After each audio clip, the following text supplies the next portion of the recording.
तो introduction. Second, कुछ एक डेफिनेशन थी जो इस एक्ट के अंडर आती है। Today we are going to discuss about sale price of bulk drugs. Sale price क्या होगा बल्क ड्रग्स का। Second, calculation of retail price जिसका फॉर्मूला ये है। एंड प्राइस लिस्ट ये हम आज इस लेक्चर में डिस्कस करेंगे। तो cell price of bulk drugs क्या होगा। जो गवर्नमेंट है वो क्या करती है, फिक्स करती है time to time by notification in official gazette the maximum sale price of bulk drug. क्या करती है, टाइम टू टाइम नोटिफाई करती है, जिसमें क्या होगा, फिक्स होगा क्या ड्रग जो बल्क ड्रग्स हैं उनका प्राइस फिक्स होगा इन ऑफिशियल गजट में। ठीक है, the maximum sale price at which bulk drugs can be sold specified in first schedule. First schedule of this act में जो भी ड्रग्स बल्क ड्रग्स स्पेसिफाइड है उनका मैक्सिमम जो सेल प्राइस है वो कौन डिसाइड करते हैं, गवर्नमेंट। ठीक है, अब क्या होगा कि जो मैक्सिमम सेल प्राइस गवर्नमेंट ने फिक्स कर दिया है उस से एक्सीड करके कोई भी पर्सन जो बल्क ड्रग्स है उनको सेल नहीं कर सकता। ठीक है, जो गवर्नमेंट ने डिसाइड किया है, फिक्स किया है, उसके अलावा उससे एक्सीड में कोई भी पर्सन बल्क ड्रग्स को नहीं सेल कर सकता।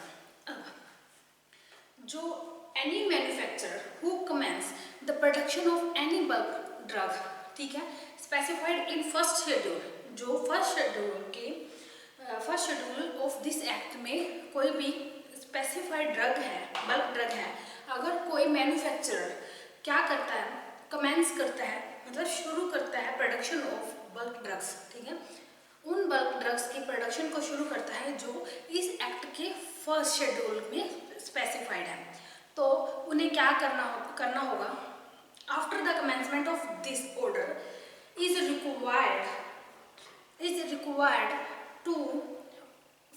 To furnish the necessary details.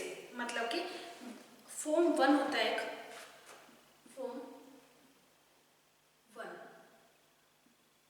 इसमें क्या है, कोई भी मैन्युफैक्चरर है जो प्रोडक्शन स्टार्ट करना चाहता है बल्क ड्रग्स का, जो इस एक्ट के फर्स्ट शेड्यूल में क्लासिफाइड है या स्पेसिफाइड है, उसको फॉर्म 1 फिल करके जो इसमें पूछा गया है डिटेल्स, उन डिटेल्स को फर्निश करके गवर्नमेंट को सबमिट करना होता है।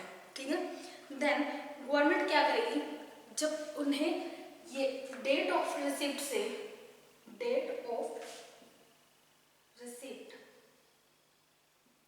ऑफ कंप्लीट इंफॉर्मेशन, जब गवर्नमेंट को कंप्लीट इंफॉर्मेशन मिली जिस दिन से, उस दिन के 15 दिन के अंदर वो क्या करेंगी, इंस्पेक्ट करेंगी या कोई भी इंक्वायरी करेंगे। इंक्वायरी करके क्या करेंगी, उन्हें अलाउ करेंगी या क्या मैक्सिमम जो प्राइस है बल्क ड्रग्स का, उसकी एक लिस्ट को जारी करेंगी किसमें, इन ऑफिशियल गजट में। ठीक है, ये तो था कि पहले तो था जो ऑफिशियल गजट में maximum sale price of bulk drugs का जो स्पेसिफाइड थी। अब सेकंड में अगर कोई मैन्युफैक्चरर है वो प्रोडक्शन करना चाहता है बल्क ड्रग्स की, तो उन्हें फॉर्म 1 फिल करके गवर्नमेंट को सबमिट करना होगा। देन गवर्नमेंट को जो इंक्वायरी करनी होगी, प्रॉपर इंक्वायरी और इंस्पेक्ट करके उन्हें एक लिस्ट जारी करेंगे जिसपे मैक्सिमम जो बल्क ड्रग्स का प्राइस होगा वो लिस्ट ऑफिशियल गजट में जारी करेंगे। अब नेक्स्ट, कोई भी मैन्युफैक्चरर है जिसे रिवीजन करना हो मैक्सिमम सेल प्राइस का, गवर्नमेंट ने क्या किया, ऑफिशियल गजट में मैक्सिमम प्राइस फिक्स कर दिया। अब क्या, अगर कोई मैन्युफैक्चरर है मैन्युफैक्चरर है वो क्या करना चाहता है, अगर वो चेंज करवाना चाहता है या रिवाइज कराना चाहता है मैक्सिमम सेल प्राइस को, ठीक है, क्या रिवीजन करवाना चाहता है, वो जो मैक्सिमम सेल प्राइस है उसको या कम करवाना चाहता है या बढ़ाना चाहता है, तो उसे क्या करना होगा, एक एप्लीकेशन फॉर्म 1 में, वही फॉर्म 1 में एक एप्लीकेशन गवर्नमेंट को देनी होगी, जिसमें ये जो भी डिटेल्स जरूरी होंगी वो फर्निश करके गवर्नमेंट को सबमिट करनी होगी। गवर्नमेंट विद इन 4 मंथ्स क्या करेगी, या तो एप्लीकेशन को एक्सेप्ट कर लेगी, ठीक है, रिवाइज जो लिस्ट है उसको अलाउ कर देगी, या फिर क्या करेगी, रिजेक्ट कर देगी एप्लीकेशन को। और जो रिजेक्शन होगी उसका रीजन रिटर्न में हमें मिलेगा, ठीक है, वो क्या करेंगे कि रिटर्न में रिजेक्शन का जो रीजन है वो बताएगी, ठीक है। ये revision of maximum sale price के बारे में।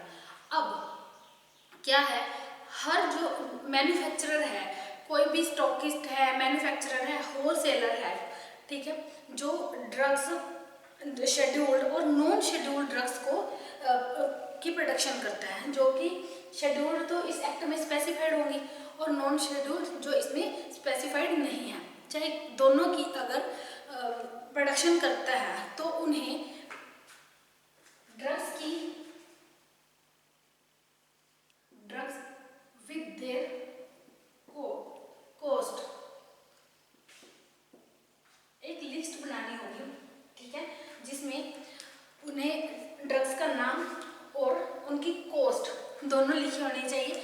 और ये क्या है, हर 30 सितंबर को ये हर साल एक लिस्ट है जो गवर्नमेंट को सबमिट करनी होगी, ठीक है, ड्रग्स विद देयर कॉस्ट, चाहे वो नॉन शेड्यूल्ड हो या फिर शेड्यूल्ड प्लस नॉन शेड्यूल्ड, ठीक है। क्या होगा, एक लिस्ट देनी होगी जिसमें ड्रग्स और उसके कॉस्ट लिखे होंगे, ठीक है। अब क्या है, अगर गवर्नमेंट क्या कर सकती है, पब्लिक इंटरेस्ट से कोई भी नॉन शेड्यूल्ड जो ड्रग है उसका प्राइस फिक्स कर सकती है on public interest. Public interest से क्या करेगी वो, गवर्नमेंट क्या करेगी, नॉन शेड्यूल्ड जो ड्रग्स है उनका प्राइस फिक्स कर देगी। अब क्या है, कोई भी पर्सन जो इस फिक्स प्राइस से एक्सीडिंग प्राइस पर जो नॉन शेड्यूल्ड ड्रग्स हैं उनको सेल नहीं कर सकता, ठीक है। नेक्स्ट इज क्या, अगर गवर्नमेंट चाहती है to regulate the adequate production and to regulate the equitable distribution, ठीक है, एक तो इक्वल डिस्ट्रीब्यूशन इक्वल हो या फिर प्रोडक्शन एडिक्वेट हो और इक्विटेबल डिस्ट्रीब्यूशन हो ड्रग्स का, तो गवर्नमेंट क्या करेगी, डायरेक्ट करेगी to the manufacturer of any bulk drugs to produce such drugs, मतलब कि कुछ ड्रग्स को लेके उनकी प्रोडक्शन को डायरेक्ट करेगी कि आप लोग ये जो ड्रग्स हैं ये मैन्युफैक्चर करो। इससे क्या होगा, प्रोडक्शन है जो एडिक्वेट होगी और डिस्ट्रीब्यूशन है वो इक्वल होगा। ये कुछ पॉइंट्स थे जिसमें हमने sales price of bulk drugs के बारे में पढ़ा।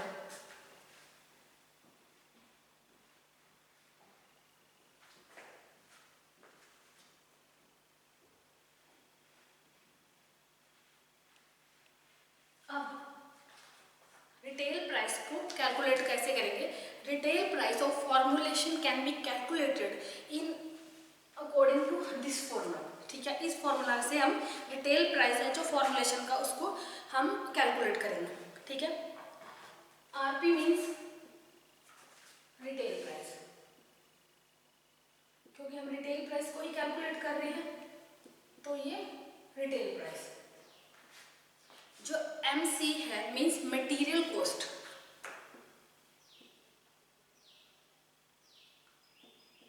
Material cost. अब मटेरियल कॉस्ट में क्या क्या आएगा, मटेरियल कॉस्ट में क्या क्या इंक्लूड होगा। First, cost of drug,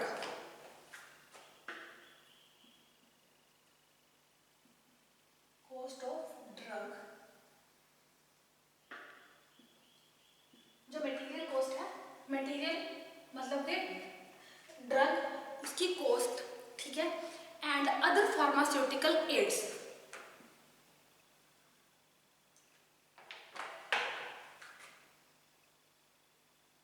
pharmaceutical aids. Third, कोई भी जो क्या कहते हैं ओवर एजेस हैं, ओवर एजेस, ये किस में इंक्लूड होंगे, material cost. Material cost and it includes cost of drug, cost of other pharmaceutical aid and overages. ठीक है, and from time to time, क्या ये क्या है, स्पेसिफाइड इन, क्या specified in official gazette by government time to time. मतलब कि ये टाइम टू टाइम एक नोटिफिकेशन आएगा ऑफिशियल गजट में, क्या उसमें ये स्पेसिफाइड होगी क्या, मटेरियल कॉस्ट। अब नेक्स्ट इज सीसी, ये क्या है, कन्वर्जन कॉस्ट, इसे कहते हैं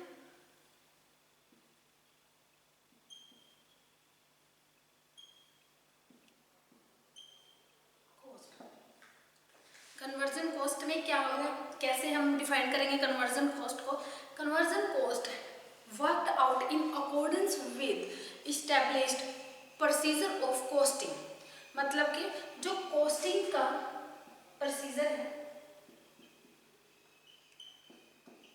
उसके अकॉर्डिंग हम जो कन्वर्जन कॉस्ट है उसे हम कैलकुलेट करेंगे। और ये भी क्या क्या होगा, shall be fixed as a norm every year by notification in official gazette। ठीक है, ऑफिशियल गजट में ये भी हर साल जो है फिक्स किया जाएगा। अब PM, packing material, packing material, packing material में क्या आएगा, means cost of packaging, packing material मतलब कि जो पैकिंग जो मटेरियल है, मटेरियल में क्या था, ड्रग्स, कॉस्ट ऑफ ड्रग। और जो मटेरियल है मीन्स कि जो ड्रग है उसकी पैकेजिंग में जो यूज होता है उसे packing material means cost of packing material. ठीक है, in and use in packaging of drugs या फिर पैकिंग ऑफ कंसर्न फॉर्मुलेशन, या फिर जो फॉर्मूला है उसकी पैकिंग में जो कॉस्ट है उसे क्या कहेंगे, पैकिंग मटेरियल। ठीक है, इसमें क्या क्या आएगा, include process loss,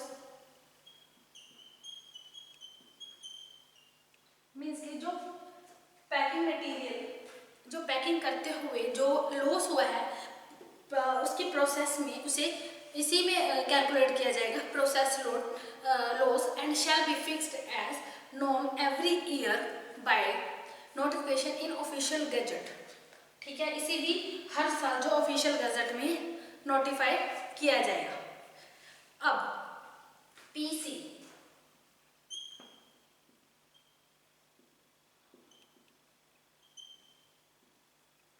packing cost. ठीक है, इसे पैकिंग कॉस्ट या फिर पैकिंग चार्जेस। अब packing charges worked out in accordance with establish procedure of costing. वही है जो पैकिंग मटेरियल के में चार्जेस लगे हैं उसे क्या कहेंगे, कॉस्टिंग प्रोसीजर में जो चार्जेस लगे हैं उसे क्या कहेंगे हम, पैकिंग चार्जेस। और ये भी every year none of official gazette में ये भी नोटिफिकेशन इसका हर साल आता रहेगा, ठीक है, ऑफिशियल गजट में। अब है MAPE। MAPE क्या, maximum allowable post manufacturer expense, maximum allowance post manufacturing expense, ठीक है।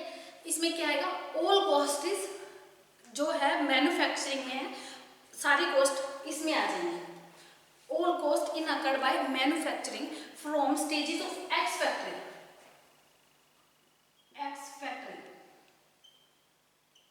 To retailing includes margins, include margin, मतलब कि MAPE maximum allowable post manufacturing expense में क्या आएगा, एक्स फैक्ट्री स्टेज से लेके जो रिटेलिंग तक का जो कॉस्ट है, जिसमें ट्रेड मार्जिन इंक्लूड होगा। ओ फॉर द मैन्युफैक्चरर, जो मैन्युफैक्चरर है उसके लिए जो ट्रेड मार्जिन है वो इंक्लूड होगा। और ये 100% से एक्सीड नहीं करना चाहिए फॉर शेड्यूल्ड फॉर्मुलेशन, ठीक है, डज नॉट एक्सीड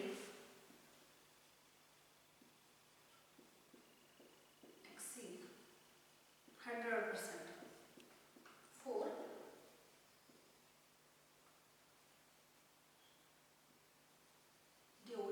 फॉर्मुलेशन।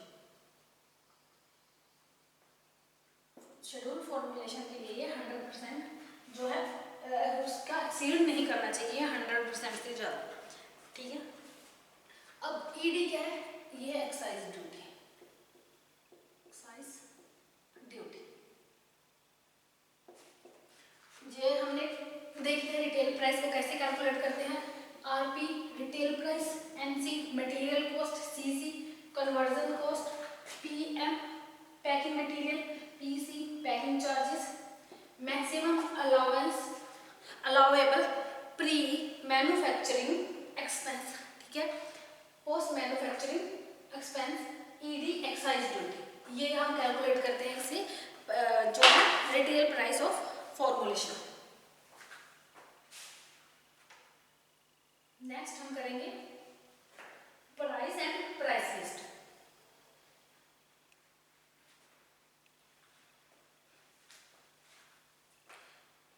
अब क्या है, provided that in case of imported formulation, ये तो था जो हम मैन्युफैक्चर करते हैं उनकी फॉर्मुलेशन। अब क्या है, इंपोर्ट जो करते हैं उनकी फॉर्मुलेशन, इंपोर्टेड जो ड्रग्स हैं उनके जो हम कॉस्ट है उसको कैसे हम फिक्स करेंगे। जो इंपोर्टेड जो ड्रग है उसकी कॉस्ट को लैंडेड जो कॉस्ट है, लैंडेड कॉस्ट के बेसिस पर हम डिसाइड करेंगे, ठीक है, गवर्नमेंट डिसाइड करेगी लैंडेड कॉस्ट के बेसिस पर। अब लैंडेड कॉस्ट मतलब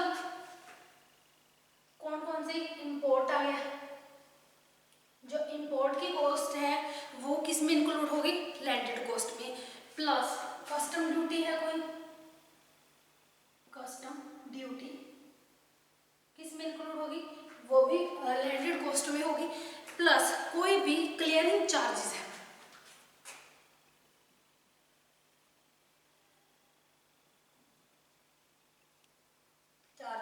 वो किस में इंक्लूड होगी, ये लैंडेड कॉस्ट में, ठीक है। अब इसके बेसिस पर हम जो इंपोर्टेड ड्रग्स हैं उनका जो कॉस्ट है वो हम डिसाइड करेंगे, ठीक है। और इसमें क्या क्या होगा, मार्जिन होगा जिसमें कवर सेलिंग का margin plus distribution expense including interest and importers profit, ठीक है। इसमें क्या क्या इंक्लूड होगा, एक तो कवर सेलिंग,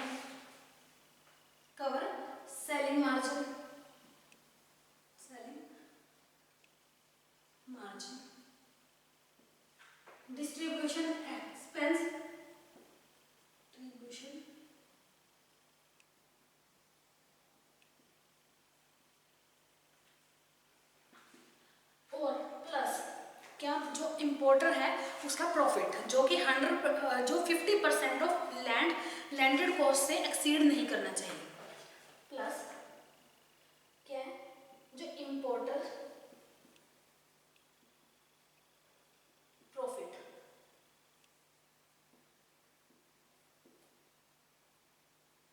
ठीक है, जो कि 50% से एक्सीड 50% ऑफ लैंडेड कॉस्ट से एक्सीड नहीं करना चाहिए। ये क्या है, हम कैसे जो इम्पोर्टेड ड्रग्स हैं उनका हम फिक्स करेंगे सेल प्राइस। अब नेक्स्ट, अगर कोई मैन्युफैक्चरर है वो क्या करता है, प्रोडक्शन शुरू करता है, तो उसे हम क्या करेंगे, एक लिस्ट बनाएंगे और वो हम गवर्नमेंट को देंगे, जिससे वो मैक्सिमम प्राइस है उसको क्या करेंगे, मैक्सिमम प्राइस को फिक्स करेगी कौन, गवर्नमेंट, ठीक है। ये तो था calculation of retail price. Next हम क्या करेंगे, price and price list. Price and price list में क्या होगा कि जो गवर्नमेंट है वो क्या करती है, फिक्स करती है एवरी ईयर एक ऑफिशियल गैजेट में क्या maximum sale price of bulk drugs, ठीक है। लेकिन ये हम क्या कर सकते हैं, इसको एक्सीड नहीं कर सकते। और अब प्राइस एंड प्राइस लिस्ट में क्या आएगा, एंड एवरी मैन्युफैक्चरर, इम्पोर्टर और डिस्ट्रीब्यूटर है जो फॉर्मुलेशन के जो सेल करना चाहते हैं उसे क्या करना है, इनडेलिबल प्रिंट मार्क से, इनडेलिबल जो कि ना मिटने वाली स्याही इंक है ऐसे जिसे हम मिटा नहीं सकते, इनडेलिबल प्रिंट मार्क से पैकिंग के ऊपर क्या लिखना होगा, रिटेल प्राइस, ठीक है। ये रिटेल प्राइस कैसे लिखा जाएगा, जो शेड्यूल है,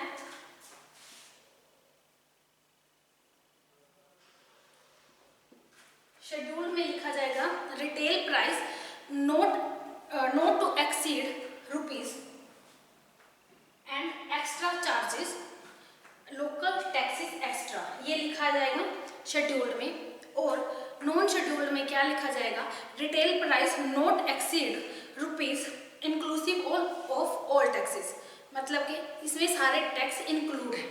और ये इनडेलिबल मार्कर से लिखा होना चाहिए। अब नेक्स्ट क्या है, अगर in case of container consisting of small saleable PACS, अगर स्मॉल पैक्स है, कोई कंटेनर है जिसके अंदर स्मॉल पैक्स है, उनकी जो स्मॉलर पैक है उनके ऊपर भी क्या लिखा होना चाहिए, रिटेल प्राइस लिखा होना चाहिए। और ये प्रोराटा क्या होगा, डिवाइड करके जो प्राइस बनता है राउंड ऑफ नियरेस्ट पैसा, इसमें ये स्मॉल जो पैकिंग है उसके अंदर लिखा होना चाहिए, स्मॉल पैकिंग्स में। कैसे, प्रोराटा मतलब अगर ये पूरा कंटेनर है जिसका पूरे का प्राइस 100 रुपये है, इसमें 10 पैकिंग्स हैं, एक पैकिंग का कितना प्राइस आएगा, 10 रुपये, इसे हम प्रोराटा बोलेंगे। और अगर कोई प्रोराटा जैसे 10.3 है तो ये 3 की जगह हम राउंड ऑफ नियरेस्ट पैसा लिख सकते हैं, मतलब 10.5 रुपीज, ये हम लिख सकते हैं इसके ऊपर, पैकिंग के ऊपर। अब क्या है कि कोई भी मैन्युफैक्चरर है, कोई भी रिटेलर है, उसे क्या करना होगा, एक लिस्ट बनानी होगी, जिस लिस्ट के अंदर जो रेफरेंस कॉस्ट है वो लिखना होगा। और ये किसको किसको देनी होगी, फर्स्ट डीलर को, सेकंड जो ड्रग कंट्रोलर है उसको क्या ये लिस्ट सबमिट करानी होगी। और ये जो लिस्ट है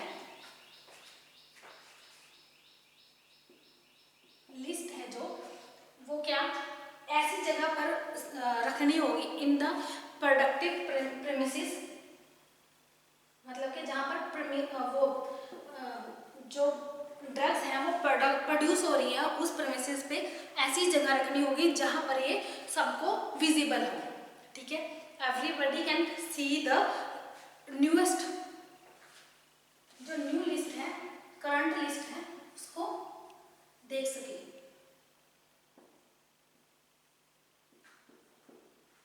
ठीक है। ऐसी जगह पर ये जो लिस्ट है वो रखी होनी चाहिए। अब क्या है कि जो कोई भी मैन्युफैक्चरर है वो किसी भी डीलर को रिफ्यूज नहीं कर सकता for supply of drug, scheduled drugs हैं जो, उनकी सप्लाई के लिए रिफ्यूज नहीं कर सकता जब तक कि उसके पास कोई अच्छा या एडिक्वेट रीज़न ना हो, गुड रीज़न हो, तभी वो रिफ्यूज कर सकता है। और ऐसे ही डीलर जो है कस्टमर को रिफ्यूज नहीं कर सकता फॉर द बल्क ड्रग्स को लेकर जो डीलर है वो कंज्यूमर है जो उनको मना नहीं कर सकता। तो ये हमने ड्रग्स प्राइस कंट्रोल एक्ट के कुछ पॉइंट्स पढ़े हैं। कल हम कुछ आगे इसी एक्ट को कंटिन्यू करेंगे। That's for the today's lecture. Thank you so much.